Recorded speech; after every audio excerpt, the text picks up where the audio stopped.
আপোনাৰ কাৰণে সেভিংস থাকিব গতিকে বিৰোধী পক্ষই যিমান যেনেকে সময় লয় আপুনি যেনেকে সময় দিয়ে আমাৰ কোনো কৰিবলগীয়া নাই তো আপোনাৰ আৰু বিৰোধী পক্ষৰ মাজত আপুনি ঠিক কৰি লওক খালি বিৰোধী পক্ষই যিমান ক'ব সিমানে উত্তৰ দিবৰ কাৰণে আমাক সময় দিব লাগিব যাতে প্ৰতিটো কথাৰ আমি উত্তৰ দিব পাৰো ঠিক তো ধন্যবাদ কিন্তু মই এটা কথা এনে জনাই থব বিচাৰো জুবিন গাৰ্গক বিষয়টো লৈ ফালে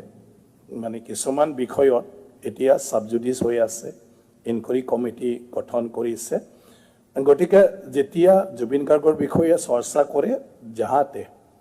হেইটোৰ ক্ষেত্ৰত কোনো ইন্টাৰফেয়াৰ টাইপ মানে কথাবিলাক নহয় হেতু যাহাতে সকলো সদস্যই খেয়াল ৰাখে তাত যাহাতে মানে কি কয় এফেক্ট নহয় তেওঁলোকৰ যেটো চলি আছে প্ৰক্ৰিয়া তদন্তৰ গতিকে সেইখিনি অলপমান চাইফালে সাবজুডিসৰ ক্ষেত্ৰত যাহাতে কোনো তেনেকুৱা ধৰণৰ ইনফ্লুৱেন্স ইম্পেক্ট বা ইন্টাৰফেৰেন্স